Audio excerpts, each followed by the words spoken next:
Look, bro, I totally get it. I get that Instagram Reels are entertaining. I get that TikTok is funny. I get that all your friends are on it and there's a pressure to know and be involved. But I guarantee after watching these videos and what I'm going to say, you will realize there's much greater fruits of life than whatever social media and overstimulation has to offer. It's really easy to get caught in a cycle of consumption and overstimulation and mindlessly scrolling. I 100% get it because I have been there before, and I've been there for most of my life. A month or two, I was spending my whole afternoons scrolling. When I got those very basic tasks done, like school, maybe go to the gym, maybe make a couple meals, when I got those tasks done, scroll, consume.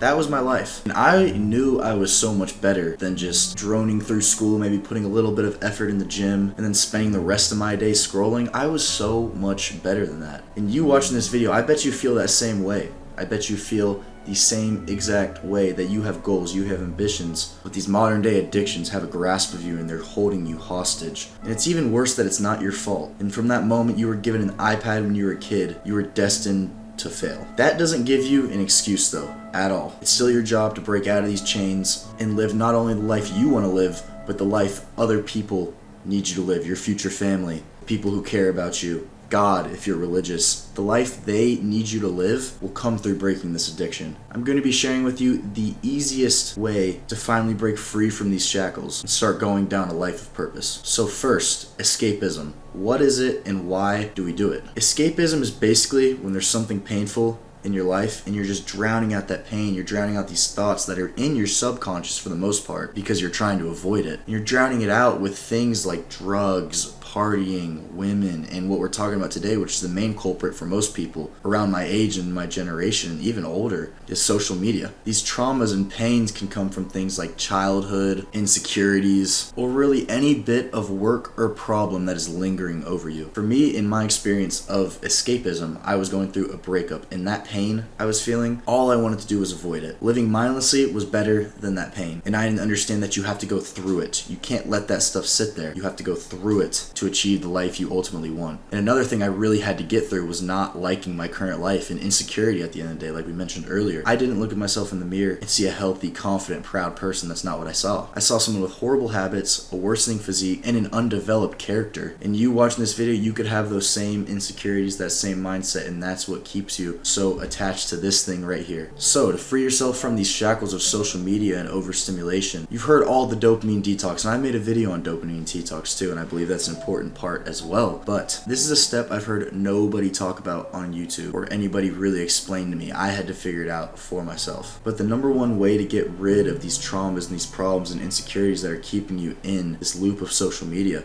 you have to acknowledge those things. And how do you acknowledge those things? Well, it's simple. You just write them down. I started this process, I hope I can find the date in my journal, but I started this process around 6 to 7 months ago, I think. And this process is called trauma journaling. So basically you can do your journals about your current life, your current situation and whatnot, and that's great. I do that every single day. Awesome habit. But trauma journaling is specifically when you target those things you don't like about yourself. You target those problems when you were a kid, that specific detail, that instance from when you're a kid that's plaguing you to this day, that you know is there, you've just been ignoring it because you know those things and you're the only person that can ultimately identify them. But you have to write that down in your journal. So after you write your thoughts or whatever, if you do just normal journaling, dig deep into your brain if you really want to be better. And you're not going to do this if you don't actually want to change. If you really want to change, this is the only way. The only way is through. You can't go around these traumas. The only way is through. You're not going to be able to avoid them, and everybody has them. You got to get that through your brain. Everybody's just as fucked up as you, and you can't become that confident, proud person until you deal with these things and stop living according to them. Pause the video right now. Don't be a bitch. Go open a notebook, a Google Doc, or anything, and just start thinking about that stuff that's just on your brain that you know you need to address, but you're pushing off, just like you do with that homework assignment you don't want to do. Pause this video, go to that journal, go to that Google Doc, and start writing about it. And you realize that a lot of these things that have happened to you and a lot of these problems and insecurities you have in your life, you realize you can rationalize through them. You realize there is a life where you're not dictated by them. And you realize that you and your willpower is so much greater than this stuff that's plaguing you. And that's how you ultimately remedy yourself. I've got a lot of these where I'm just writing down shit that just plagues my mind, shit that sucks to write about. And I write that title down, I acknowledge that thing, and then I just start going.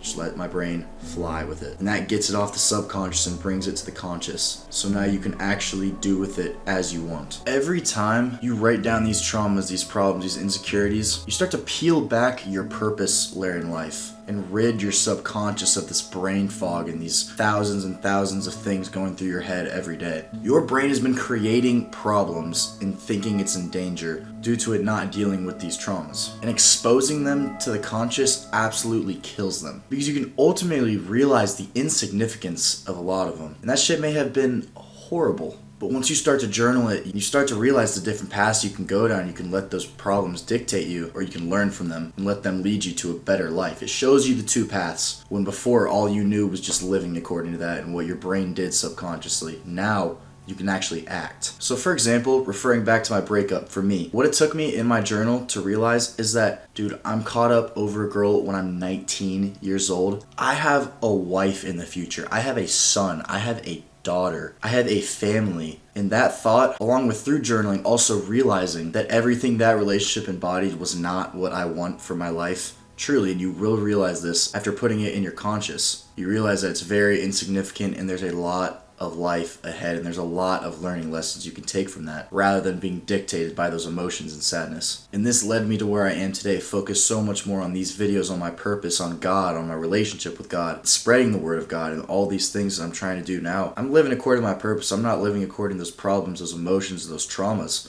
I'm living for my purpose and what I truly want in life, not to my subconscious that wants to put me in these negative cycles. So once you've done a trauma journal, one or two, and you've really had those emotions hit you, it hits you like a truck, because you're finally acknowledging stuff that you've just been pushing back for so long. Once you do one of those, I want you to do this practice. I want you to write out your ideal day, start to finish. Now with this framework, I think it's important to think of it in a non-hedonistic way. Like, sure, if you could hang out with your friends all day or something like that, that's fine. There will be days like that. But think about the most ideal day for your self-development and your ultimate purpose in life. I'll show a picture of what I did about 6 months ago when I was working on a different business, but this is what I wrote out for my ideal day. And did I follow this every day perfectly? Fuck no, not even close. But it allowed me to get closer to there. I went from being 0% in that ideal day to around, 50, 60, 70 or so. And now I write my to-do list. So I'll show my to-do list for today, tomorrow, something like that, and you see that. Do I follow that perfectly every single day to those timestamps? Fuck no. But I get most of it done, 75, 80%, and that is way better than zero, and that gives you structure in life, and that allows your brain to move forward to this new ideal and understand that there is greener grass on the other side. And this is an actionable steps. Pause the video right now, go do that, and then come back. So why do these two actionable steps, why does consistently practicing them